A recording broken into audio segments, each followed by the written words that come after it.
Hello everyone, I am क्रांति Singh, assistant professor of political science, Hindu कन्या महाविद्यालय जींद हरियाणा से। आपको जैसा कि पता ही, आपने प्रीवियस वीडियोस देख लिए होंगे, तो उसमें गांधी जी का आदर्श गांधी जी का चैप्टर हमने शुरू किया था।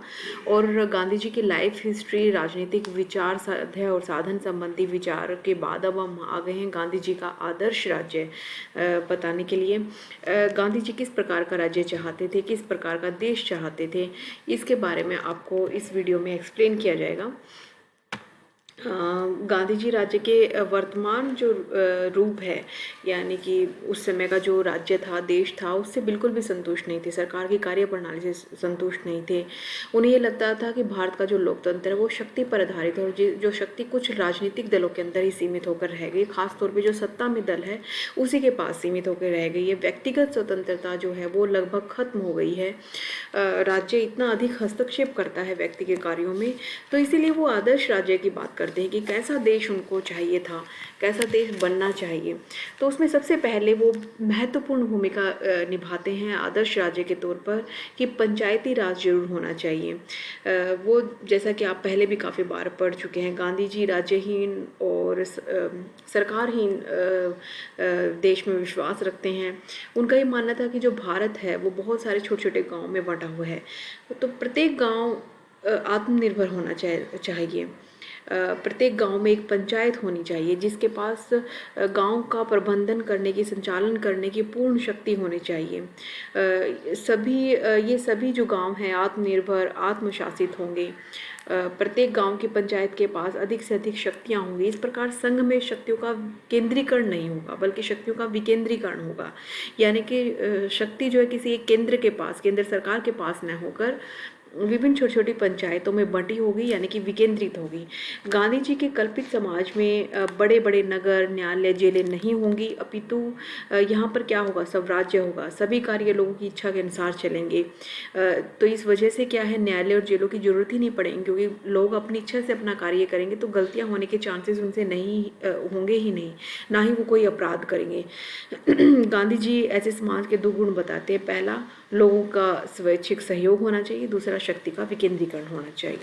फिर है राज्य का कार्य क्षेत्र। ये मैं आपको ऑलरेडी 2-3 बार करवा चुकी हूँ। आप राजनीतिक विचारों को पॉइंट 3 देखेंगे तो उसमें भी आप देख सकते हैं, इसको मैंने एक्सप्लेन किया है। धर्मनिरपेक्ष समाज की वो बात करते हैं। उनके अनुसार उनका आदर्श समाज ऐसा होगा जिसमें कोई भी व्यक्ति किसी भी प्रकार के धर्म को मानने की के लिए स्वतंत्र होगा। धर्म व्यक्ति का निजी मामला होगा, इसलिए समाज में कोई भी संस्था व्यक्ति के धर्म में किसी प्रकार का हस्तक्षेप नहीं करेगी। इसके अतिरिक्त गांधी जी के आदर्श समाज में धर्म या जाति के आधार पर किसी भी व्यक्ति से किसी प्रकार का कोई भेदभाव नहीं होगा। कोई धर्म सर्वश्रेष्ठ नहीं कहलाएगा। राज्य किसी एक धर्म को स्वीकार नहीं करेगी, बल्कि सभी धर्मों को समानता की दृष्टि से देखेगी। ऐसे वो एक धर्मनिरपेक्ष राज्य की बात करते हैं। फिर हमारे 4th पॉइंट पे आते हैं हम, जो है आर्थिक और राजनीतिक विकेंद्रीकरण का। यानी कि शक्ति और सत्ता का जो बंटवारा है वो किसी एक केंद्र में न रहकर विभिन्न केंद्रों में हो, या यूं कहे कि छोटे स्तर तक भी शक्ति और सत्ता मिलनी चाहिए। तो इसको वो 2 भागों में बांटते हैं, आर्थिक विकेंद्रीकरण और राजनीतिक विकेंद्रीकरण। आर्थिक विकेंद्रीकरण का मतलब है कि जो उद्योग धंधे हैं वो बड़े बड़े उद्योग धंधे, बड़ी बड़ी फैक्ट्रीज में ही सारी शक्तियाँ ना लगी हुई हों, बल्कि जो गाँव के स्तर पर छोटे उद्योग हैं, कुटीर उद्योग हैं, जो बिल्कुल ही बेसिक से उद्योग हैं, उनको अधिक बढ़ावा देना चाहिए। तो ऐसे आर्थिक विकेंद्रीकरण की बात करते हैं कि उद्योगों पर ही डिपेंड ना रहें हम, बल्कि घरेलू उद्योगों का भी उत्थान करें, स्वदेशी को ज़्यादा से ज़्यादा बढ़ावा दें, खद्दर का प्रयोग करें, घर में बनी हुई वस्तुओं का प्रयोग करें। ये आर्थिक विकेंद्रीकरण होगा। तो उनका विचार था कि गृह उद्योगों द्वारा लोगों में आत्मनिर्भरता, आत्मविश्वास भी आता है और काम करने की उनकी शक्ति भी बढ़ती है। अगर राजनीतिक विकेंद्रीकरण की बात करें तो वही सिंपल सा अर्थ है इसका कि राज्य बहुत अधिक शक्तिशाली नहीं होना चाहिए, क्योंकि फिर वो हस्तक्षेप करने लगता है हर एक व्यक्ति के काम में।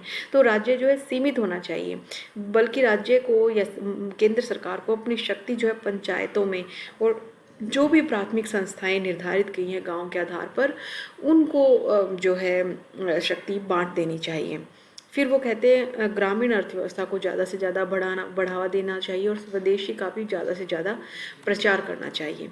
फिर वो एक 5वें पॉइंट पे आते हैं, वर्ण व्यवस्था। ये एक इम्पोर्टेंट पॉइंट है, इसको थोड़ा सा ध्यान से आप समझने की कोशिश करें। वर्ण का मतलब यहाँ किसी जाति से संबंध नहीं है। वर्ण, जैसा कि आपको याद हो कि हमारे वैदिक काल में 4 प्रकार के वर्ण हुआ करते थे, शूद्र, वैश्य, क्षत्रिय और ब्राह्मण। ब्राह्मण उच्च कोटि, फिर क्षत्रिय आते थे जो कि युद्धों में भाग लेते थे, फिर वैश्य जो बनिया या फिर यूँ कहें कि जो व्यापार करते थे, जो शूद्र जो दलित वर्ग आता था, उसे वर्ण वैदिक ये 4 वर्ण कहे गए हैं। वो जाति प्रथा के तो बिल्कुल विरुद्ध थे, लेकिन वर्ण व्यवस्था के पक्ष में थे। वो चाहते कि जो वैदिक काल में 4 वर्ण बने हुए थे वही वर्ण आज हमारे समाज में होने चाहिए, आदर्श समाज में होने चाहिए। ऐसा वो क्यों कहते हैं? उनका ये मानना है कि इस व्यवस्था के अधीन प्रत्येक व्यक्ति जो है अपने पूर्वजों का काम करेगा। अगर ब्राह्मण है तो वो ब्राह्मण का जो बच्चा होगा वो ब्राह्मण के तौर पर काम करेगा, अपने जो पिता से सीखा है वो ही वो आगे जाके करेगा। अगर कोई कुम्हार है, घड़े बनाने का काम कर रहा है, अपने बच्चे को वो सिखाता है, तो कुम्हार के तौर पे वो घड़े बनाने का पारंपरिक काम सीखेगा। अपने पूर्वजों के कामों को छोड़ेंगे नहीं, वो उन्हें अपनाएंगे। ये उन्हें आत्मनिर्भर बनाएगा, उनको ना केवल रोजगार देगा, उनके अंदर व्यावसायिक ज्ञान या समझ पैदा करेगा, बल्कि वो विरासत को भी संभालेंगे इससे। लोगों में जो अनावश्यक मुकाबले होते हैं ना, कि ये उस जाति का है, उच्च जाति का, वो कम जाति का, या उसको अधिक रोजगार मिल रहा है, मुझे कम रोजगार मिल रहा है, ऐसी हीन भावनाएं व्यक्तियों में खत्म हो जाएगी। कोई भी श्रेष्ठ या निम्न नहीं समझा जाएगा। ऐसे समाज में केवल काम ही पूजा होगी, क्योंकि देखो जन्म के आधार पर जो डिसाइड होती है वो जातियाँ होती हैं। जो जिस जाति में पैदा हुआ है वो उसी जाति का बनकर रहेगा। लेकिन यहाँ पर गांधी जी एक भेद बताते हैं कि वर्ण व्यवस्था में ऐसा नहीं होगा। जरूर नहीं है कि जो शूद्र पैदा हुआ है, शूद्र व्यक्ति से पैदा हुआ जो संतान हो वो शूद्र ही कहलाए, वो जरूरी नहीं है। वो अपने कर्मों से सर्वश्रेष्ठ बन सकती है, वो क्षेत्रीय भी बन सकती है अगर वो अच्छे काम करती है। लेकिन याद रहे वो उसे जो पारंपरिक अपने पूर्वजों से, अपनी जो पीढ़ियों से उसे व्यवसायिक ज्ञान मिला है, जो काम करने का तरीका मिला है, उसे वो न भूले। कोई भी व्यक्ति अपने कर्मों को बदलकर किसी भी वर्ण का हिस्सा बन सकता है, उच्च वर्ण में जा सकता है, लेकिन वो अपनी जड़ों को ना भूले। ऐसे समाज में केवल काम ही पूजा होगी, जन्म पर आधारित जाति कोई महत्व ही नहीं होगा। यदि कोई व्यक्ति विशेष कारणों से अपने कार्य को बदलना चाहता है तो ऐसा करने की उसे आज्ञा होगी, लेकिन प्राय व्यक्ति अपने अपने पूर्वजों के कामों को ही ग्रहण करेंगे। तो इस तरह से सामाजिक एकता को भी बल मिलेगा। ये 5वां पॉइंट इंपॉर्टेंट है, आप इसको ध्यान से रखिए, याद रखिएगा। न्यास प्रणाली, ट्रस्टशिप सिस्टम, ये मैंने आपको पहले राजनीतिक विचारों में करवाना चाह रही थी लेकिन नहीं करवाया, क्योंकि 16 नंबर का क्वेश्चन मुझे अलग से करवाना है। लेकिन छोटा सा हिंट दे देती हूँ कि अमीर जो लोग होंगे, जो बहुत अधिक अमीर लोग होंगे, वो अपने जो धन है, अपने धन में से केवल उतना ही लेंगे जितनी उनकी आवश्यकता है। बाकी का जो धन है वो लोगों, गरीब लोगों के लिए संरक्षित कर लेंगे, यानी उनकी गरीब लोगों के कल्याण के लिए वो धन वो लगाएंगे और अपने पास वो सुरक्षित रखेंगे। जब भी ज़रूरत होगी गरीबों को, ज़रूरतमंदों को, वो अपने धन का दान कर देंगे। तो ये ट्रस्ट सिस्टम है कि अमीर व्यक्ति अपनी इच्छा से अपने धन को दूसरे गरीबों के लिए संभाल कर रखता है। तो ऐसे न्यास प्रणाली वो आदर्श समाज का हिस्सा मानते हैं कि आदर्श प्रणाली में जो है ट्रस्टशिप सिस्टम होगा। अनिवार्य मानव श्रम, देखिए हाथ से काम करना वो सर्वश्रेष्ठ मानते थे। हाथ से काम करोगे इससे राष्ट्रीय आय में वृद्धि होगी। तो वो जितने भी जो चेयर पे काम करते हैं, यानी कि जो डेस्क जॉब करते हैं, यानी जो बड़े बड़े ऑफिसर्स हैं जो शारीरिक श्रम ना करके जो डेस्क पे काम करते हैं, बुद्धिजीवियों का काम करते हैं, वो उनके लिए भी अनिवार्य कहते हैं कि मानव श्रम जरूर होना चाहिए। उनका विचार था कि प्रत्येक व्यक्ति को आवश्यकता के अनुसार हाथ का कार्य अवश्य करना चाहिए। उनके विचार में ऐसा करने से मनुष्य की शक्ति नष्ट होने से बच जाएगी, गलत कामों में लगने से बच जाएगी और विश्व में स्वर्ग रूपी वातावरण होगा। हाथ से कार्य करने के सिद्धांत को लागू करने से जो वर्गों में, जो जातियों में अंतर है वो भी समाप्त हो जाएगा। धनी और अमीर जो है व्यक्ति नहीं रहेंगे, समानता आ जाएगी, परस्पर सहयोग की भावना आ जाएगी। हाथ के कार्य को घृणा की दृष्टि से नहीं देखना चाहिए बल्कि सम्मान की दृष्टि से देखना चाहिए। इससे राष्ट्रीय उत्पादन में तो वृद्धि होती ही है। इसके अलावा जो है व्यक्ति के आत्मसम्मान में भी वृद्धि होती है। इस तरह से स्पष्ट है कि गांधी जी के आदर्श समाज में हाथ से कार्य करने वालों का बहुत ही महत्वपूर्ण स्थान रहा है। इसके अलावा देखिए ये 7 पॉइंट ही दिए हैं 16 नंबर के क्वेश्चन में आपकी बुक में, लेकिन मैंने कुछ पॉइंट्स और भी जोड़े हैं इसमें, जैसे संवैधानिक साधनों की भक्ति, संवैधानिक साधनों का इस्तेमाल करने की बात करते हैं, यानी कि जो संविधान के अनुसार सही सच है, अच्छे हैं, उन साधनों का इस्तेमाल करने की बात करते हैं।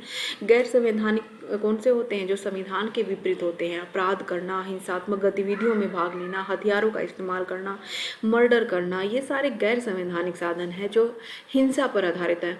अहिंसा पे आधारित साधनों के द्वारा संवैधानिक साधनों का वो इस्तेमाल करने की बात करते हैं आदर्श समाज में। इसके अलावा कहते हैं आदर्श समाज का जो भी व्यक्ति होगा वो सत्य की बात करेगा, ईमानदारी पर आधारित होगा और आपसी भाईचारा और एकता बनी रहेगी उनके इस आदर्श समाज में। तो ये सारे 10 पॉइंट्स जो है, लास्ट के 3 पॉइंट्स मैंने एक्स्ट्रा नोट करवाए हैं, तो अपने नोट्स में ज़रूर अपने ये मेंशन करना। इससे आपका जो क्वेश्चन थोड़ा जो है बड़ा हो जाएगा और आपको आप अच्छे से इसको एलोब्रेट कर पाओगे। तो इसी के साथ ये वीडियो मैं आपको एक छोटा सा ये 16 नंबर का क्वेश्चन यहीं पे सम अप करती हूँ। Thanks for watching the video. Thank you.